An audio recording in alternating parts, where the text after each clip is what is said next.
মাদ্রাসা থেকে তালিম দেওয়ার পর যখন পথ চলতেছে, মেরে মুহতারাম দোস্ত আজিজ ও খেয়াল করেন, ইমামুদ্দুনিয়া ইমাম আজম আবু হানিফা রহমাতুল্লাহ আলাইহি দুই রাস্তার পয়েন্টে গিয়া দাঁড়ায়া গেল। যিনি হিংসা পোষণ করনেওয়ালা, গালি দেনেওয়ালা ইমাম আজম আবু হানিফা রহমাতুল্লাহ আলাইহিকে গালি দিতে দিতে ইমাম আজমের বাড়ি পর্যন্ত যায়। ইমামুদ্দুনিয়া ইমাম আজম দুই রাস্তার পয়েন্টের মধ্যে একদিন দাঁড়ালেন, দাঁড়ায়া বলতেছেন, এই হিংসা পোষণ করনেওয়ালা ভাই বলো, তুমি আমাকে পিছনে প্রতিনিয়ত নিত্য নতুন গালি আবিষ্কার করে করে করে করে আমাকে দেওয়ার জন্য আসো। আজকে আমি মনস্থ করে এখানে দাঁড়ালাম, তোমার নোটবুকের ভিতরে আমার ব্যাপারে আরও কোনো গালি বাকি আছে কিনা? বলে হ্যাঁ আছে। ইমামুদ্দুনিয়া বললেন, আমি এই দুই রাস্তার পয়েন্টে দাঁড়ালাম, তোমার নোটবুকের ভিতরে যত গালি আছে আমাকে দিয়ে তুমি হৃদয়টা ফ্রেশ করে চলে যাও, এরপরও আমার বিরুদ্ধে গালি নিয়ে তোমার ঘুমানোর কোনো দরকার নাই। জোরে বলুন সুবহানাল্লাহ। তো হিংসা পোষণ করনেওয়ালা বলে, আজীব, আমি লোকটারে গালি দিলাম, লোকটা আমার এই কথা বলতেছে। ইমামুদ্দুনিয়া ইমাম আজম আবু হানিফা রহমাতুল্লাহ আলাইহি চমৎকার ব্যবহার দেখার পর ওই হিংসা পোষণ করনেওয়ালা ইমাম আজম রে বুকে দইরা আঞ্জা দিয়া ধরে বলেন, ইমাম আজম, বুঝিনি বহুদিন যাবত আপনারে গালি দেওয়ার জন্য আবিষ্কার করে করে গালি নিয়ে আসতেছি। ও ইমামুদ্দুনিয়া ইমাম আজম, বুঝতে পারিনি আপনার হৃদয়টা এত মুগ্ধ, এত ফ্রেশ। ইমাম আজম, আপনার হাতে হাত রেখে আমি তওবা করতেছি, আর কোনোদিন আপনারে গালি দিব না, আপনি আমাকে মাফ করে দেন। ইমাম আজম বললেন, তোমার ব্যাপারে আমার হৃদয়ের ভিতরে কোনো কষ্ট নাই, দুঃখ নাই, বরঞ্চ আমার হৃদয় থেকে তোমার জন্য রয়েছে অগাধ কল্যাণের দোয়া। জোরে বলুন সুবহানাল্লাহ। তো হযরত ইমাম আজম এত বড় ইমাম এমনি হয় নাই, তাদের মধ্যে কিছু আখলাক ছিল। আখলাকের কারণে আল্লাহ তাআলা এদেরকে সম্মানের আসনে বসাইছে, কিন্তু আমরা তাদের উত্তরসূরি হওয়ার পরও সেই আখলাক আর চরিত্র আমাদের কাছে নাই। মেরে মুহতারাম দোস্ত আজিজ, এটা হলো আল্লাহর রাসূলের আখলাক। কেউ গালি দিল তাকে মাফ করে দেওয়া, এটা রাসূলুল্লাহর আখলাক। আজকে আমাকে কেউ গালি দিলে, আব্দুল জরিফকে গালি দিছে তো আব্দুল করিম গালি দিছে, দৌড়ে আমরা বাড়িতে যাই, ছোট ভাইকে বলি, ছোট ভাই বাড়ির সবচেয়ে মোটা লাঠিটা বের করো, কি হয়েছে? বলে উত্তর পাড়ার জব্বার আমার গালি দিছে।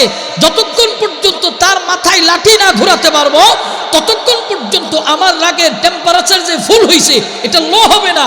এই হলো আমার আপনার আখলাক। আমরা আজকে দর্রে মাররে কাটতে ফাররেতে ব্যস্ত, অথচ এটা রাসূলুল্লাহর কোনো আখলাকের ভিতরে পড়ে না। জোরে বলুন ঠিক কিনা? কোন আখলাকের ভিতরে পড়ে না।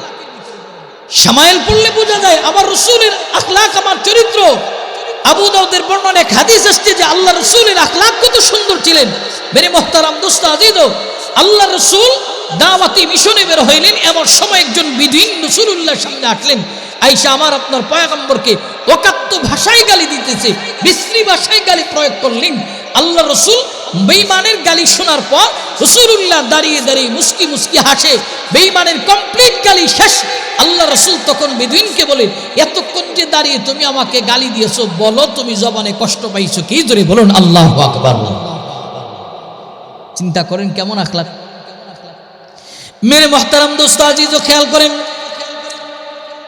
আল্লাহর পয়গম্বর বেদুইনকে বলেন, বলো তোমার জবানে কষ্ট পাইছো কি? বেদুইন বলেন, এটা কেমন মানুষ, এতক্ষণ দাঁড়ায় গালি দিলাম, গালির জবাবে গালি না দিয়া আমাকে বলতেছে জবানে কষ্ট পাইলাম কিনা। আল্লাহর পয়গম্বরের এই চমৎকার আখলাক দেখার পর বেদুইন বলেন, পয়গম্বর শুনেছি আপনি রাসূল। বলে হ্যাঁ। বলে আপনি যে নবী, তার কি প্রমাণ? বলে কি প্রমাণ লাগবে বলো। বেদুইন দিক বিদিক নজর করছে, পাহাড়ের চূড়ায় নজর করে দেখেন বিশাল বড় গাছ। বেদুইন বলে, পয়গম্বর আপনি যদি নবী হয়ে থাকেন গাছকে ইশারা করে আপনার সামনে আনেন। আল্লাহর পয়গম্বর শাহাদাত আঙ্গুলি ইশারা করছে, গাছ ভাসমান হয়ে আল্লাহর পয়গম্বরের কাছে ঈশা কালিমা পড়তে আরম্ভ করলেন। গাছ কালিমা পড়ছে। মেরে মুহতারাম দোস্ত আজিজ, বেঈমানকে আল্লাহর পয়গম্বর বললেন, তুমি এখন কালিমা পড়ে মুসলমান হও। বেদুইন বললে, পড়ব না। যেখান থেকে গাছ উঠে এসেছে, গাছের শিকড় যদি কালিমার আওয়াজ বের হয়, শিকড় থেকে আওয়াজ বের হয়, এরপরে আপনাকে বিশ্বাস করব নবী। মেরে মোহতারাম দোস্ত আজিজ, খেয়াল করেন, আল্লাহর পয়গম্বর বলতে হয় নাই গাছের শিকড় থেকেও কালিমার আওয়াজ বের হইতেছে। রাসূলুল্লাহর এমন আখলাক দেখার পর বেঈমান বলে, নবীজি এতদিন বুঝিনি আবু জাহাল, আবু লাহাব, উকবা, শাইবা, ওয়ালিদ ইবনে মুগীরা, আস ইবনে ওয়াইল যারা মক্কা নিয়ন্ত্রণ করে তারা বাধা দিত। আজকে স্পষ্ট মুজিজার আখলাক দেখে বুঝতে পেরেছি আপনি রাসূল। এই মুহূর্তে এক্ষুনি আমাকে কালিমা পড়ায়া মুসলমান বানায়া দেন। জোরে বলুন সুবহানাল্লাহ। তো আল্লাহ রাসূল বেঈমানের প্রতিটা গালির জবাবে গালি দিলে বেঈমান কি মুসলমান হতো? কথা বলেন, সবে হতো? আল্লাহ রাসূল প্রতিটা গালি হজম করছে। এই কারণে রাসূলুল্লাহর আখলাক থেকে বেঈমান পর্যন্ত মুসলিম হয়েছে। তো আমরা তো সেই নবীর উম্মত, আমাদের আখলাক দেখে আমাদের মানুষ কেন আমাদের সূত্র হবে, আমার ভাই কেন আমার সূত্র হবে, আমার চাচা কেন আমার সূত্র হবে, আমার প্রতিবেশী আমার সূত্র হবে কেন? আমাকে কেউ গালি দিলে এই গালিটাকে হজম করে মুচকি হাসির মাধ্যমে যদি বলতে পারতাম তোমার এই গালিটা আমার জন্য কল্যাণের দোয়া, তাহলে আমাদের কোনো সূত্রই থাকতো না। জোরে বলুন ঠিক কিনা? আমরা তো ওই কথা বলতে পারি না, বরং আমরা রাগ নেই, হ্যাঁ আমার গালি দিল, আমি হ্যাঁ দেখে নেব, এই হলো আমার আপনার স্বভাব না। এই জায়গায় আমাদের রাগকে কন্ট্রোল করা চাই। তো আল্লাহ তাআলার কাছে আপনি দাবি বলে যাবেন, রাগ উঠছে, দাঁড়ানো অবস্থায় রাগ উঠছে, বসে যান, বসা অবস্থায় রাগ উঠছে, শুয়ে যান, শোয়া অবস্থায় রাগ উঠছে, তো ইস্তিগফার পড়েন, এরপরও রাগ কমতেছে না তো উযু বানায় নামাজে দাঁড়ায় যান, এরপরও রাগের মাত্রা বাড়ানো যাবে না। কারণ আল্লাহ রাসূল বলছে যে লা তাগদাব, লা তাগদাব। সাহাবীকে নসিহত করছে, এই নসিহতটা চূড়ান্তভাবে অনেক দামি নসিহত। যদি এই নসিহত মেনে কেউ চলতে পারে, আমার তিলাওয়াতকৃত আয়াতের ভিতরে আল্লাহ তাআলা বলে দুইটা পণ্য যারা কামাই করবে আল্লাহর কুদরতি কলিজায় এদের জায়গা থাকবে। এক নম্বর সচ্ছল এবং অসচ্ছল অবস্থায় মেয়ে, দুই নম্বর হলো যখন রাগের মাত্রা ওঠে, রাগের মাত্রাকে কমায়া আল্লাহর জন্য যদি সবর ধারণ করে, তো আল্লাহ বলেন এদের জায়গা আমার কলিজায়। আর আল্লাহর কলিজায় যার জায়গা হয়, তাফসীরের বর্ণনায় আসছে তার ঠিকানা হলো আল্লাহর জান্নাত। জুড়ে বলুন সুবহানাল্লাহ। আল্লাহর জান্নাত। মেরে মোহতারাম দোস্ত আজিজ, খেয়াল করেন, রাগ নিজের বেলায় নয়, রাগ নিজের বেলায় নয়, শরীয়তে ইসলামে রাগ দেখানো জায়েজ। মানুষ হিসাবে আমাদের সকলেরই রাগ আছে, মানুষ হিসাবে আমাদের সবারই রাগ আছে। শরীয়তে ইসলামে রাগ জায়েজও আছে। কোন জায়গায়, কোন সময়? আজকে তো আমাকে গালি দিলে আমার রাগ ওঠে, আমার বাবাকে গালি দিলে আমার রাগ ওঠে, আমার দলের নেতারে গালি দিলে আমার রাগ ওঠে, নেতারে গালি দিলে নেতার পক্ষ নিয়ে হকি স্টিক নিয়ে আমি ময়দানে গিয়ে আরেকজনের মাথা ফাটাই, অথচ যেই নেতার জন্য ময়দানে রক্ত দিলাম, মাথা ফাটাইলাম, এই নেতা আমার নেতা নয়। এই নেতা আমার জন্য কয়দিন ময়দানে রক্ত দিয়েছে, কয়দিন ময়দানে মাথা ফাটাইছে, একদিনও ফাটাই নাই। রক্ত যদি দিতে হয় মুসলমান হিসাবে, রক্ত যদি দিতে হয়, জীবন যদি দিতে হয়, এমন নেতার জন্যই দেওয়া চায় যেই নেতা 63 বছর জিন্দেগি উম্মতের ব্যথায় ব্যথিত ছিলেন, এখনো পর্যন্ত উম্মতের ব্যথায় ব্যথিত। যতক্ষণ পর্যন্ত এই উম্মতকে আল্লাহর জান্নাতে না নেবে, ততক্ষণ পর্যন্ত তিনি ব্যথিত থাকবে। যেই নেতা উহুদে রক্ত দিয়েছে, বদরে দান শহীদ করেছে, উহুদে দান শহীদ করেছে, বদরে রক্ত দিয়েছে, তায়েফে রাসূল রক্ত দিয়েছে। তায়েফের ইতিহাসের বর্ণনা আসছে নবীজিকে সামনে 3 কিলোমিটার, পিছনে 3 কিলোমিটার, 6 কিলোমিটার রাস্তা রাসূলুল্লাহকে পাথর মেরেছে, রক্তাক্ত করেছে। তো জীবন যদি দিতে হয়, মরতে যদি হয়, রক্ত যদি দিতে হয়, দুনিয়ার কোন নেতার জন্য নয়, বিশ্বনবী মুহাম্মদ রাসূলুল্লাহ যিনি আমাদের নেতা, নবীর জন্য আমাদের শরীর থেকে রক্ত দেওয়া চাই। জোরে বলুন ঠিক কিনা? দুনিয়ার কোন নেতা নয়। দুনিয়ার নেতা আমাকে আপনাকে দিয়ে ফায়দা নিবে। দেখেন না, দুনিয়ার নেতার পিছনে বাফেও স্লোগান দেয়, ফুতুও স্লোগান দেয়, অথচ নেতার পুলায় বিদেশি লেখাপড়া করে। বাবাও স্লোগান দিচ্ছে নেতার পিছনে, নেতার পুলা বিদেশ থেকে লেখাপড়ে আসলে আমরা গিয়ে তার পিছনে স্লোগান দিই। নিজেদের অস্তিত্ব বিলীন করে আজকে অভিভাবক বানায়, নাই পড়ালেখা, খালি নেতার পিছনে গরম, খালি অভিভাবক অভিভাবক। দেখেন না, মা বাবাকে অভিভাবক স্বীকার করে না। কিছু ককটেল নেতা আছে, নেতার পাশে একটা ছবি ওঠায় আমার প্রিয় অভিভাবক। কথা কয় না, কথা কয় না। নেতার পাশে একটা ছবি উঠে একটা পেস্টুল টানে, আমার প্রিয় অভিভাবক, তো মা বাবা তোকে 20 বছর লালন পালন করছে, একদিন তো মা বাবার সামনে দাঁড়ায় একটা স্ট্যাটাস দাও না যে আমার প্রিয় অভিভাবক। এদের লজ্জা থাকার দরকার। মেরে মোহতারাম দোস্ত আজিজ, এদের জন্য আমরা রক্ত দিই। শরীয়তে ইসলামের রাগ জায়েজ, খেয়াল করেন কখন কোন সময় জায়েজ। যখন কেউ আমার নবীকে গালি দিবে, কোরআনকে গালি দিবে, যখন আমার রাসূলুল্লাহকে নিয়ে ব্যঙ্গাত্মক মনোভাব প্রকাশ করবে, নবীদের শানে বেয়াদবিমূলক আচরণ করবে, বেফাস মন্তব্য করবে, আল্লাহ শানে কথা বলবে, তখন তোমার রাগের মাত্রা দেখাও। প্রিয় ভাইয়ের আমার, আপনারা সাম্প্রতিক সময়ে দেখেছেন আবুল সরকার নামে একজন বাউল শিল্পী, সে আল্লাহর শানে রাসূলুল্লাহর শানে বেফাস মন্তব্য করেছে। তখন তো আমাদের রাগের মাত্রা বাড়ে না, তখন তো তার বিরুদ্ধে আমরা ময়দানে স্লোগান দেই না, বরং আমাদের দেশে কিছু জ্ঞান পাপী আছে, তাদের পক্ষ নিয়ে জামিনের জন্য মুক্তি চায়। এই হলো এরা হলো জ্ঞান পাপী, যারা মুশরিকের পক্ষে নেই, তারা মুশরিকের পক্ষ নেই, তারা আল্লাহকে ভালোবাসা দেখায় না, মুশরিকদের পক্ষ নেই, এরা চূড়ান্ত পর্যায়ে বেয়াদব, এদের সর্বোচ্চ শাস্তি দরকার। তুলে বলুন ঠিক কিনা? বাউল শিল্পীরা এত বেফাস মন্তব্য করে রাসূলুল্লাহ শানে, আল্লাহ শানে, তখন তো আমাদের রাগ ওঠে না। মেরে মোহতারাম দোস্ত আজিজ, তখন রাগ দেখাও, তখন রাগ জায়েজ। শরীয়ত ইসলামে তখন রাগ জায়েজ। কেউ একজন আলেমরে গালি দিছে, টুপিওয়ালারে গালি দিছে, নবীর আদর্শ নিয়ে কথা বলছে, তখন রাগ দেখাও, তখন রাগ দেখানো শরীয়ত ইসলামে জায়েজ। তখন তো আমাদের রাগ ওঠে না। বরঞ্চ আলেমরা যদি কোনো প্রতিবাদী কণ্ঠ নিয়ে ময়দানে আসে, কিছু লোক সামনে যায় আর কিছু লোক পিছন থেকে কয় আলেমরা গেছে মায়ের খাক, আলেমরা মায়ের খাইলে এরা খুশি, এরা হলো মুনাফিক। জোরে বলুন ঠিক কিনা? এরা তো ইসলামের জন্য গেছে। প্রিয় ভাইয়ের আমার, খেয়াল করেন, আল্লাহর দ্বীন, আল্লাহর জমিনে বাস্তবায়নের জন্য তারা গেছে। মেরে মোহতারাম দোস্ত আজিজ, রাগ নিজের বেলায় জায়েজ নয়। যদি কেউ আমার রসুলকে গালি দেই, কোরআনকে গালি দেই, তখন জায়েজ। আল্লাহ রসুলের সাহাবী হযরত আলী কাররামাল্লাহু ওয়াজহু, তিনি শুনলেন আল্লাহ রসুলকে একজন বিদুইন অকাত্য ভাষায় গালি দিছে। মেরে মোহতারাম দোস্ত আজিজ, হযরত আলী রাদিয়াল্লাহু তাআলা কর্ণকুহরে আওয়াজ আসলেন যে একজন বেদুইন আল্লাহর পয়গম্বরকে ওয়াকাত্ত ভাষায় গালি দিয়েছে। তো হযরত আলী দ্বীনি কাজ করে আর তারে মনে মনে তালাশ করে যদি পায়, ধৈরা যেই জিহ্বা দিয়ে আমার নবীকে গালি দিল, ওই জিহ্বা কর্তন করে ফেলবো। মেরে মোহতারাম দোস্ত আজিজ, আল্লাহর পয়গম্বরের সাহাবী হযরত আলী কাররামাল্লাহু ওয়াজহু যখন জমির মধ্যে দিয়ে হাঁটতেছে, মরুভূমি দিয়ে হাঁটতেছে, এমন সময় ওই বিদুইন সামনে পড়ছে। হযরত আলী কাররামাল্লাহু ওয়াজহু তারে ধৈরা বাড়িতে নিয়ে আসতে, বাড়িতে আইনা বলতেছে, শুনছি তুমি আমার নবীজিকে জবান দ্বারা গালি দিয়েছো, যে জিহ্বা দ্বারা গালি দিয়েছো, জিহ্বা কর্তন করে ফেলবো, জিহ্বার রাখবো না। বিদুইন চিন্তা করলেন আমার জিহ্বা কর্তন করে ফেলবে। হযরত আলী খাদেমরে বললেন, খাদেম তলোয়ার দাও। মেরে মোহতারাম দোস্ত আজিজ, তলোয়ার দেওয়া হলো। তলোয়ার দেওয়ার পর হযরত আলী কাররামাল্লাহু ওয়াজহু নিচে ফালাইছে বিদুইনকে, জিহ্বা কর্তন করে ফেলবেন। বিদুইন চিন্তা করলেন, এই মুহূর্তে আমি আলীর চেহারায় আমার মুখের থুতুটা ফিকে মারব, দেখব আলীর রাগের প্রতিক্রিয়াটা কেমন হয়। হযরত আলী কাররামাল্লাহু ওয়াজহুর চেহারা বরাবর, হযরত আলীর চেহারা বরাবর বিদুইন যখন থুতু মারছে, দেওয়া মাত্র হযরত আলী তলোয়ার নিয়ে এসেছিলেন জিহ্বা কর্তন করার জন্য। জিহ্বা না কাইটা হযরত আলী রাদিয়াল্লাহু তাআলা রাগের মাত্রা যখন উপরে উঠে গেছে, তিনি এটারে নিজের জন্য সবর করছে।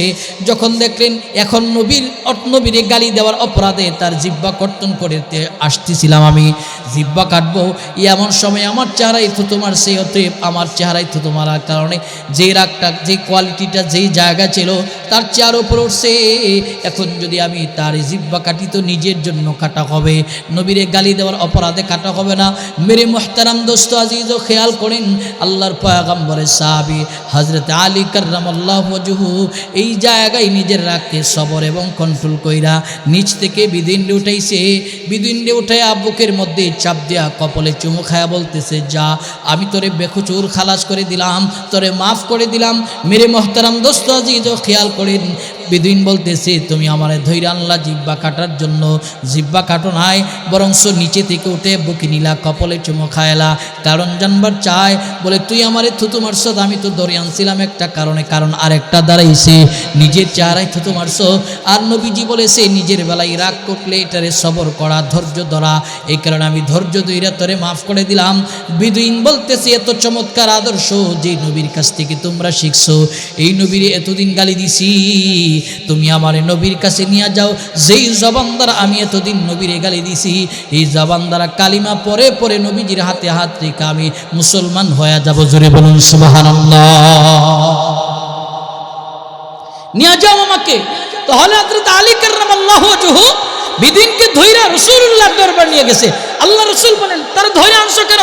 ইয়া রাসূলুল্লাহ, এই সেই বিদিন যে আপনাকে গালি দিত, আমার কানে আসছিল রিপোর্ট, আমি তারে ধইরা নিয়ে গেছিলাম, কিন্তু সে স্বীকারোক্তি দিছে কালিমা পড়বে, আপনার হাতে হাত রেখে কালিমা পড়বে।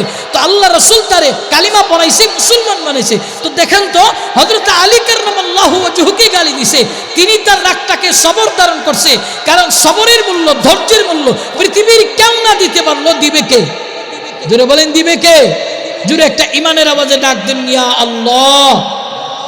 উচ্চ আওয়াজে ইয়া আল্লাহ পড়েন, পড়েন সুবহানাল্লাহ, আলহামদুলিল্লাহ, ওয়ালা ইলাহা ইল্লাল্লাহু, আল্লাহু আকবার। সবরের মূল্য, ধৈর্যের মূল্য পৃথিবীর কেউ দিবে না, দিবে একমাত্র আল্লাহ। এই কারণে হযরত আলী রাদিয়াল্লাহু তাআলা আনহু তাকে নবীজির দরবারে এসে নবীজি তারে কালিমা পড়াইছে। মেরে মুহতারাম দোস্ত আজিজ, এই কারণে কোনো বিষয়ে রাগ নয়, কোনো আলেমের রাগের মাত্রা বাড়ায় গালিও নয়, কোনো মসজিদের ইমামরে গালিও নয়। মসজিদের ইমাম যদি আমার বয়সে ছোট হয়, আমার ছেলের বয়সী হয়, এরপরও গালিও নয়, তাকে সম্মান করব। কারণ মসজিদের ইমাম, খতিব, মুয়াজ্জিন, মাদ্রাসার আসাতিকার, মাদ্রাসার তালেব আজিজ, এদেরকে সম্মান করলে, এদেরকে ইজ্জত করলে আল্লাহ পাক রব্বুল আলামিন খানদানের ভিতরে যোগ্য যোগ্য বুজুর্গ আলেম পয়দা করে দিবে। জোরে বলুন আল্লাহু আকবার।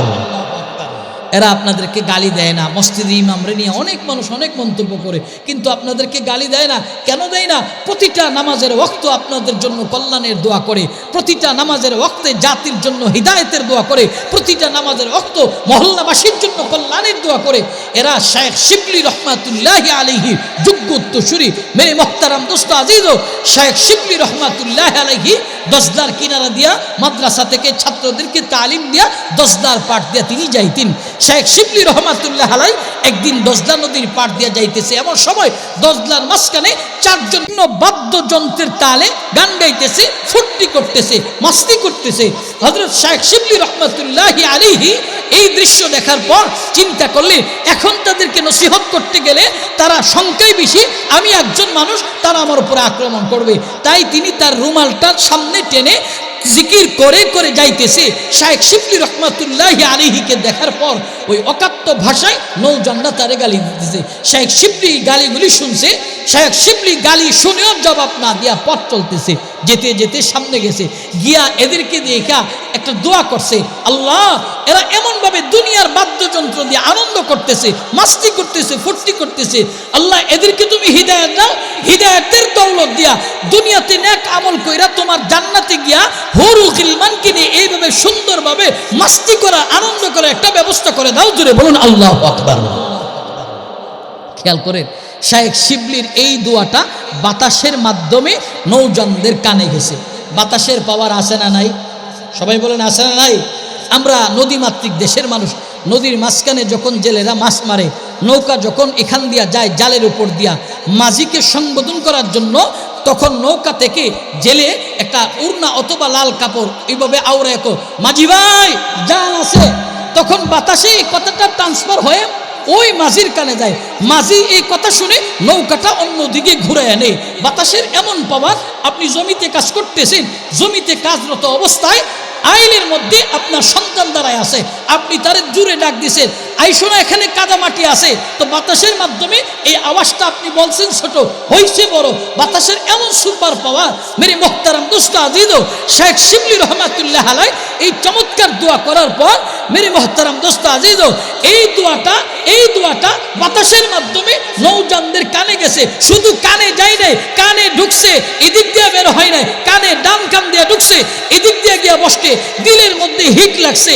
নৌজানরা একজন আরেকজন করতেছে, দেখছো যে শিবলিরে আমরা গালি দিছি, তিনি আমাদের জন্য কল্যাণের এত চমৎকার দোয়া করছে, অতএব আজ থেকে গান বান্ধ বন্ধ, নৌকা পারে মিরা শিবলির পায়ে ধর, গিয়া মাপ চাই। দূরে বলুন আল্লাহু আকবার।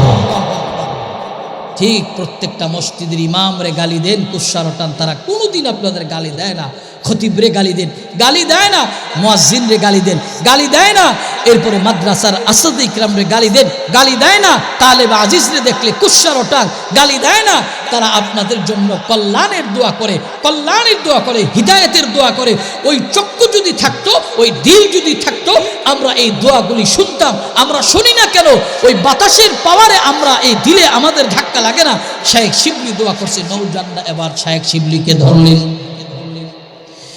মেরে মোহতারাম দোস্ত আজিজ, নৌকাটা পারে ভিড়ায়া শায়েখ শিবলি রহমাতুল্লাহ আলাইহিকে দৌড়ায়া নৌজনরা দৌড়া গিয়া কান্না করে বলতেছেন, শিবলি বুঝি নাই, এতদিন বুঝিনি আপনারে প্রতিদিন আমরা গালি দিতাম, দশলার কিনারা দিয়ে আপনি যান, আপনারা দেখলে গালি দিই। শিবলি আজকে বুঝতে পেরেছি আপনি আমাদের জন্য কতটা হিদায়েতের দোয়া করছেন, অতএব মাফ করে দেন।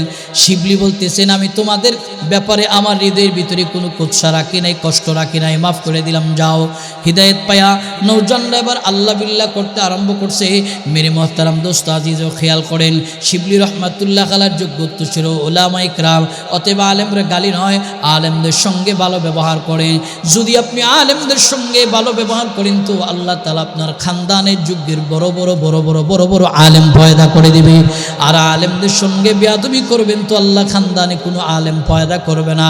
মেরে মুহতারাম দোস্ত আজিজ খেয়াল করেন, হিন্দুস্তানে একজন বুজুর্গ ছিলেন খাজা মিশকি রহমাতুল্লাহ আলাই। খাজা মিশকি রহমাতুল্লাহ আলার মাদ্রাসায় যে পড়াইতেন, মাদ্রাসার পাশে একজন হালুয়াওয়ালা হালুয়া বিক্রি করতো, 1 পয়সা সমপরিমাণ, 1 পয়সা সমপরিমাণ হালুয়া দেওয়ার পর ছাত্রদেরকে একটু একটু হালুয়া বেশি দিতেন। একদিন একজন তালেবে আজিজ বলে, চাচা আপনি যে আমাদেরকে 1 পয়সা সমপরিমাণ হালুয়া দেওয়ার পর আরেকটু বেশি দেন কেন দেন? বলে এই জায়গা থেকে দেয়, আমার স্ত্রী হলো সন্তান সব, বাবা তোমাদের মতো যদি একটা ছেলে হয় তো আমার নিয়ত হলো তোমাদের মতন মাদ্রাসায় পড়াবো, সেই মহাব্বতের জায়গা থেকে একটু একটু হালুয়া তোমাদেরকে আমি বেশি দিই। জোরে বলুন আল্লাহু আকবার।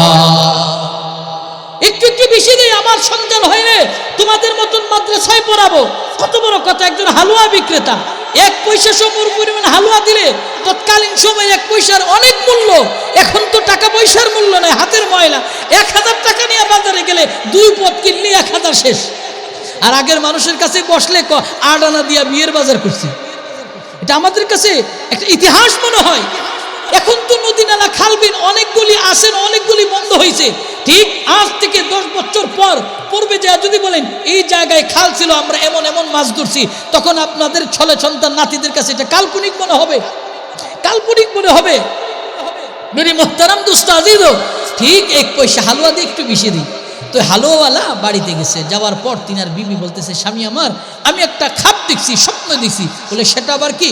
বলে স্বপ্ন দেখছি আমি ঘুমের ঘরে মুনাজাত করতেছি, মুনাজাতের মধ্যে একজন বুজুর্গের চেহারা বাইশ উঠছে। এর তাবির জানতে চাই। তো এর তাবির তো আমি করবো না, খাজা মিশকির কাছে যাব। কারণ স্বপ্ন 3 ধরনের, রহমানি, খিয়ালি, শয়তানি। রহমানি মানে আল্লাহ প্রদত্ত, খিয়ালি হলো সারাদিন কিছু মানুষ দেখবেন দররে মাররে কাটরে ফাররে, হে ঘুমের ঘরে কেউ দররে মাররে কাটরে ফাররে, মানে সারাদিন খেয়ালই ছিল এটা। আর কিছু স্বপ্ন হলো শয়তানি। শয়তানি মানে কি? দেখতেছেন এই রাইতুটি বাজারও বৈশেষের, আপনি রুটি দিয়া দুধ চা খাইতেছেন, সকালবেলা উঠে দেখেন বালিশের কোনা কামড় দিয়ে ধরে রাখছেন, এটা হলো শয়তানি। তো স্বপ্ন দেখলে যাত্রার কাছে বলতে নাই। আব্দুল করিম স্বপ্ন দেখছি, সকালবেলা গিয়ে আব্দুল জব্বারের রাইতুতি দোকানে গিয়া বলছে, চায়ের দোকানে, জব্বার আমি স্বপ্ন দিচ্ছি। কি ভাই সাহেব? সামনের 4টা দাঁত পড়ছে, সাপে আমার দিছে দৌড়ানি। তো আব্দুল জব্বার কাহা, ভাই সাহেব আপনার বোধহয় হায়াত নাই, যা বাজার করার আজকে করে নেন, খায়ালান। তো তাবির একটা হয়ে গেল। যেটাই সেটাই স্বপ্নের ব্যাখ্যা চাইতে নাই, শেষ করে দেবো ইনশাল্লাহ, দিক দিকে তাকাবেন না। তো যাত্রার কাছে স্বপ্নের ব্যাখ্যা চাইতে নাই। তো খাজা মিশকির কাছে বলবো, খাজা মিশকির কাছে গেছি, গিয়া বলেন, শায়েখ আমি আপনার মাদ্রাসার সামনে হালুয়া বিক্রি করি। বলে হ্যাঁ, কি হয়েছে? একটা স্বপ্নের তাবির চাই। কি তাবির? বলে একজন স্বপ্ন দেখছে ঘুমের মধ্যে একজন বুজুর্গের চেহারা বাইসা উঠছে। খাজা মিশকি আবার অনুমান করে বলতেছে, যে স্বপ্ন দেখছে সে কি স্ত্রী সম্ভবা, সে কি সন্তান হবে, সন্তান সম্ভবা? বলে হ্যাঁ। তখন খাজা মিশকি বলতেছে, শোনো, তার গর্ভ থেকে যে সন্তানটা হবে, গালেবান নামটা মহান নাই, জেহেনে নাই, তার গর্ভ থেকে যে সন্তানটা হবে আল্লাহ তাআলা তারা যুগ শ্রেষ্ঠ আলেম হিসেবে কবুল করবে। জোরে বলুন সুবহানাল্লাহ। চিন্তা করছেন?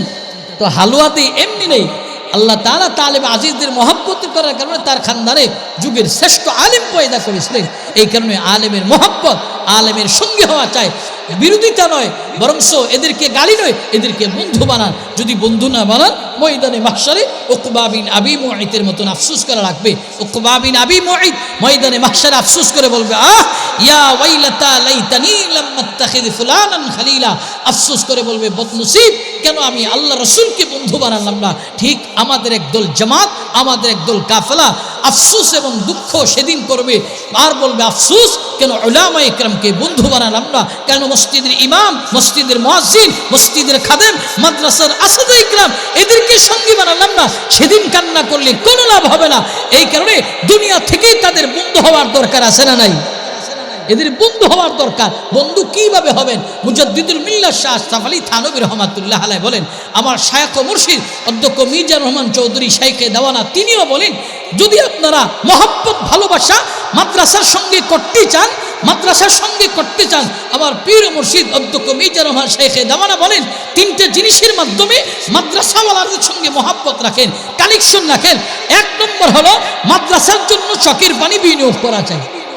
এই যে আপনাদের এই গ্রামে মাদ্রাসা, এই মাদ্রাসা থেকে অনেক আলেম হাফেজ পয়দা হয়েছে, চোখের পানি বিনিয়োগ করা চাই, আল মাদ্রাসার জন্য চোখের পানি ফিলানো চাই, প্রতি নামাজের ওয়াক্তে মাদ্রাসার জন্য দোয়া করা চায়। 2 নম্বর হলো দানের হাত বাড়িয়ে দেওয়া চায়। 3 নম্বর হলো একটা ছেলে দিবেন, আরেকটা ছেলে মাদ্রাসা থেকে নিবেন, নিয়ে খাওয়াইবেন, আরেকটা ছেলে নিজের ঘর থেকে দিবেন।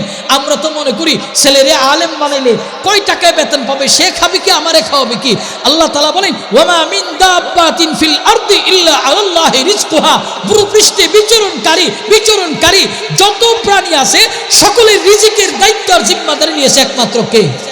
জোরে বলেন, একমাত্র কে? আল্লাহ। তাহলে আমাদের এত পেরেশানি করো, আমাদের তো পেরেশানি করো। আলেম হইলে মনে করেন না যে গরিব হইব, আলেম হইলে মনে করেন না যে খাবার নাই, মসজিদে ইমামতি করলে, মাদ্রাসায় পড়লে কয় হাজার টাকা পাবে। হ্যাঁ, এই কয় হাজার টাকার ভিতরে বরকত আছে। অনেকে ডানে কামায়, বামে কামায়, টেবিলের নিচে দিয়ে কামায়, এরপরে দেখবেন সকালবেলা বাজারে হাই হাই রে, এত টাকা দিয়ে কিচ্ছু হয় না।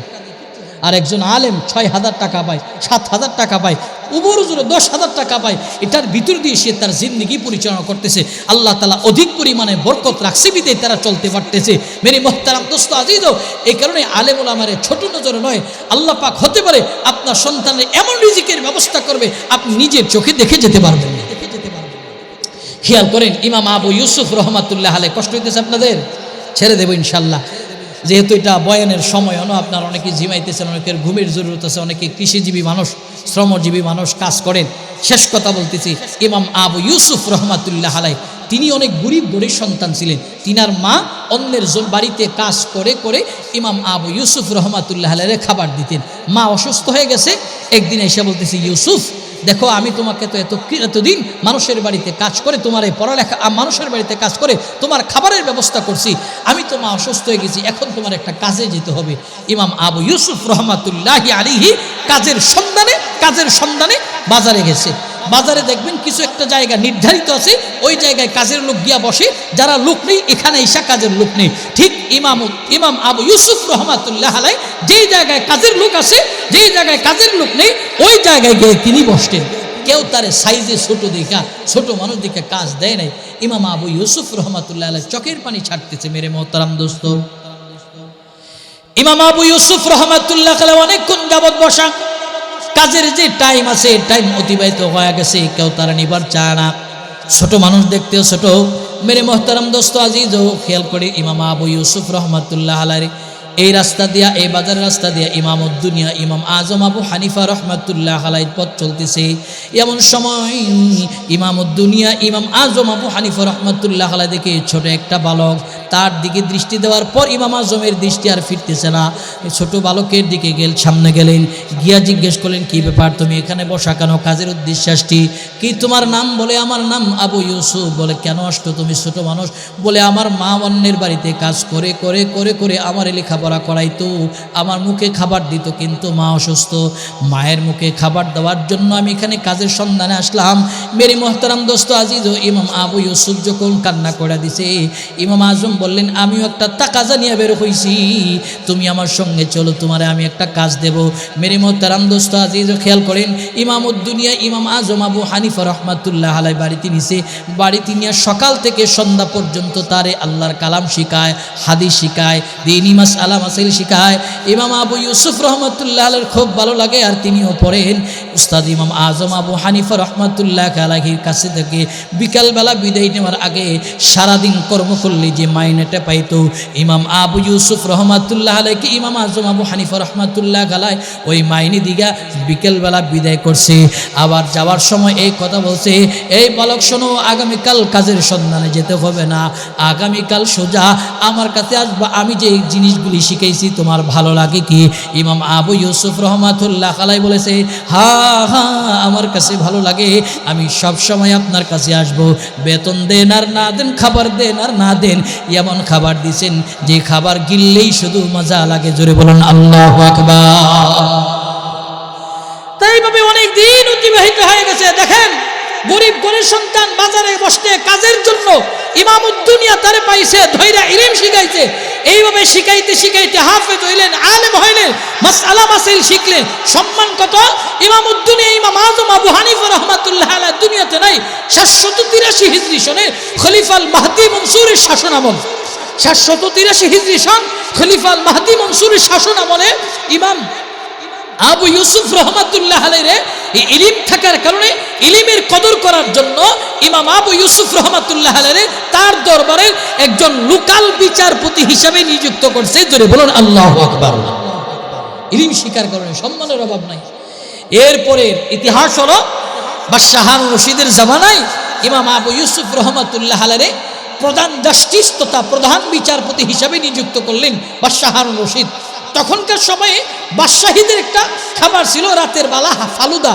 ফালুদা এটা বাদশাহী খাবার, বিভিন্ন ফল ফল দিয়ে সুন্দর করে তৈরি করা হয়। তো বাদশাহী খাবার যখন বাদশাহ হারুন রশিদের দরবারে গেছে, হারুন রশিদ খাবার দিকে আমার ঘরে একজন আহলি ইলিম আছে, যার সিনার ভিতরে আল্লাহর কালাম, যার সিনার ভিতরে দ্বীনি ইলিম আছে, এই যে খাবার দিছো তার ঘরে কি খাবার পৌঁছাইছো?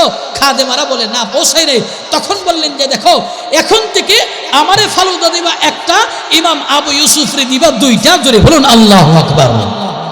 পরের দিন রাত্রেবেলা ইমাম আবু ইউসুফের কাছে খাবার গেছে, খাবারের দিকে তাকায় কান্দে। খাদেম জিগায়, হুজুর কান্দেন কেন? কই কান্দে এই কারণে, একদিন এই খাবারের জন্য আমি বাজারে গিয়া মার মুখে খাবার দেওয়ার জন্য টিলার মধ্যে বসছি, আর আমার উস্তাদ ইমাম আজম আবু হানিফার সান্নিধ্য আমি পেয়েছিলাম। আজকে যদি আমি ইলিম না শিখতাম, আমার এই খাবারের জন্য কত কষ্ট করা লাগতো। আর আজকে আমার খাবার, এত আইটেমের খাবার আমার সামনে, এই কারণে আমি কান্না করতেছি। কোথায় আমার উস্তাদ, কোথায় আমার মা? আজকে তারা দেখে যেতে পারে নাই। ঠিক তালেব আজিজদের পিছনে আসাদে ইকরাম কত পরিমাণে মেহনত করে, এটা সেদিন বুঝে আসবে যেদিন আমরা একটা অবস্থানে যাব। উস্তাদ বাড়িতে যায়, বাজান আসো, উস্তাদ মেহনত করে বাজান পড়ো। এই উস্তাদের এই কথাটা একদিন বুঝে আসবে যেদিন গদি বৈশা ছাত্রদের পড়াবো, বিভিন্ন আইটেমের খাবার আসবে, সেদিন বুঝে আসবে মা বাবার কষ্টের কথা। বাবা মাদ্রাসায় যাও, মাদ্রাসায় যাও, মাদ্রাসায় যাও।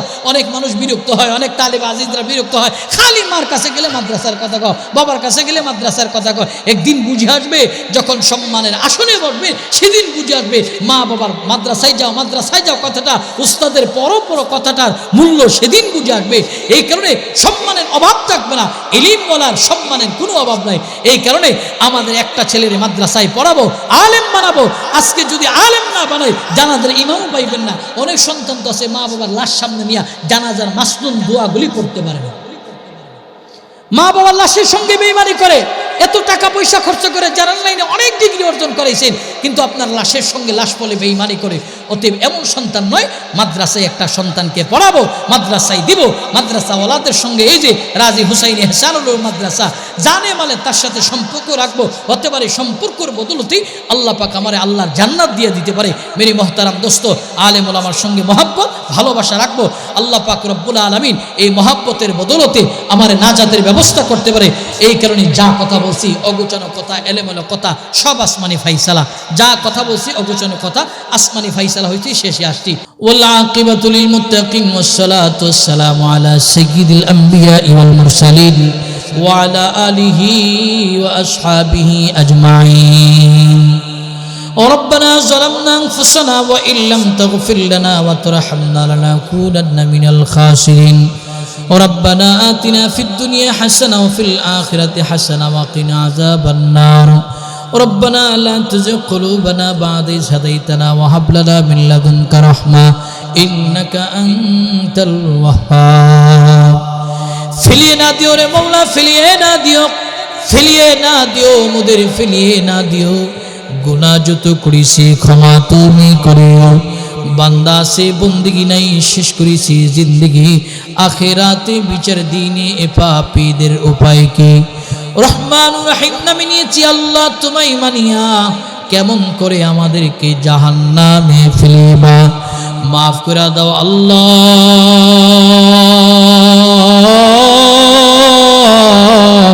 মাফ করে দাও গুনাহ যত করেছি ক্ষমা তুমি করে দাও আয় রব্বুল আলামিন নজরুলের রহমতের সময় উম্মতের যোগ্য বুজুর্গ উলামায়ে কিরাম নিয়ে সাদা দাড়িওয়ালা মুরব্বিদেরকে নিয়া তালেবে আজিজ সহ পর্দার অন্তরে মা বোনদেরকে নিয়ে আমি গুনাহগার হাত বাড়াইলাম এই মজমায় যার হাত পছন্দ হয় কবুল হয় তার হাতের উসিলা করে আমাদের জিন্দেগির সব গুনাহগুলিকে মাফ করে দাও রব্বুল আলামিন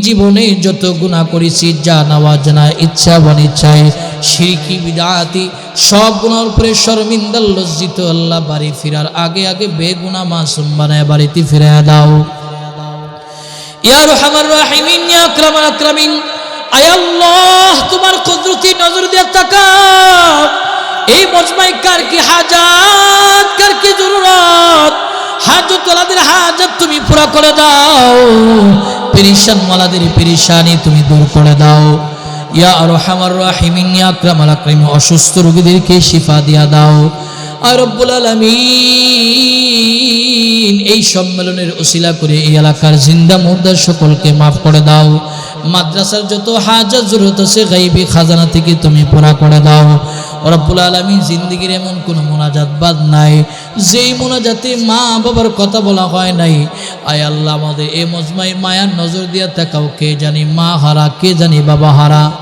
কে জানি নিজের কাফন পরা মারে দেখছে আল্লাহ কাফন পরা বাবারে দেখছি কাফনি মুরে বাবারে খাটুলে উঠাইছে রে মালিক আয় আল্লাহ মারে খাটুলাই নিছে মা বাবারে কাঁদি নিয়ে নিজে খবর নামছে রে আল্লাহ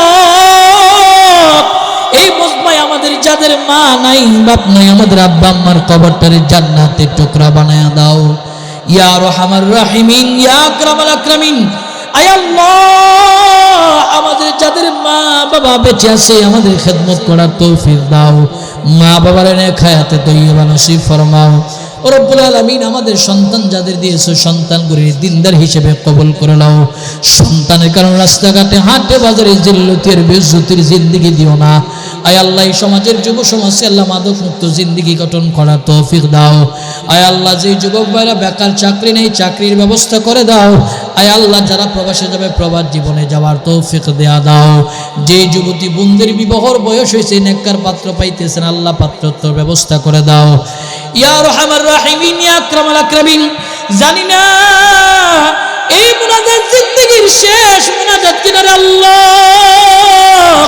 কত মানুষ ঘুমায় আর ঘুম থেকে উঠে না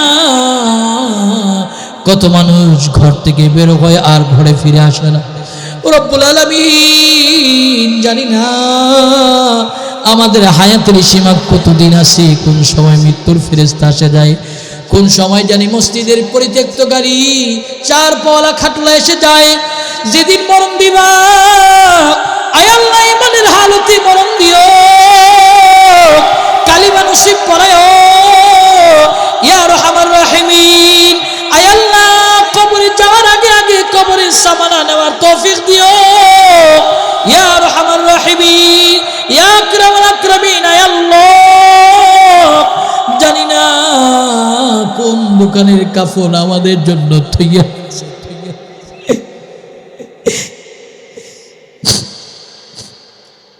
কোন দোকানের কাপড় আমাদের জন্য তৈরি হয়ে গেছে কোন বাঁশ বাগানের বাদ জানি না জানি আমাদের উপরে বিছানোর জন্য তৈরি হয়ে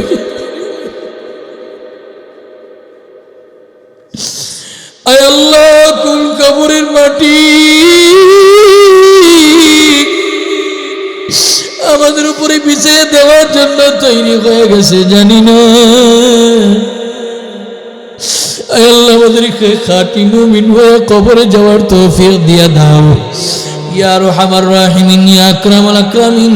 আয় আল্লাহ আমাদের দেশকে শান্তি দেশ হিসেবে কবুল করিয়া নাও। আগামী দিনে ইসলাম এবং দ্বীন হিফাজত হবে এমন কাউকে তুমি নির্বাচিত করে দাও ইয়া আরহামার রাহিমিন, ইয়া আকরামাল আকরামিন। এই রাজি মাদ্রাসারে তুমি কবুল করিয়া নাও, মাদ্রাসার আসিদ ইকরামনে কবুল করিয়া নাও, ছাত্র উস্তাদরে তুমি কবুল করিয়া নাও। এই মাদ্রাসার ওসিলা করিয়ে গ্রামের সকল মুর্দাদেরকে তুমি মাফ করে দাও। আয় আল্লাহ আমাদেরকে জীবন একবার হলো তোমার ঘর বাইতুল্লাহ সামনে দাঁড়া লাব্বাইক বলার তৌফিক দাও। নবীর রওজা আথারে দাঁড়ায় সালাতু সালাম দেওয়ার জন্য কবুল করিয়া নাও। রব্বুল আলামিন আমাদের অনেক আকাঙ্ক্ষা আছে, ইচ্ছা তোমার কাছে বলার, সারা রাত বলতে পারবো, তুমি তো অন্তর্যামী, অন্তরে খবর জানো। আয় আল্লাহ আমাদের সকলের অন্তরে দিলে জায়েজ মাকাসাদগুলি তুমি পুরা করিয়া দাও। রব্বানা তাকাব্বাল মিন্না ইন্নাকা আনতাস সামিউল আলিম ওয়া তুব আলাইনা ইন্নাকা আনতাত তাওয়াবুর রহিম। সুবহানা রাব্বিকা রাব্বিল ইজ্জাতি আম্মা ইয়াসিফুন ওয়া সালামুন আলাল মুরসালিন। আমিন আমিন বিরহমাতিকা ইয়া আরহামার রাহিমিন।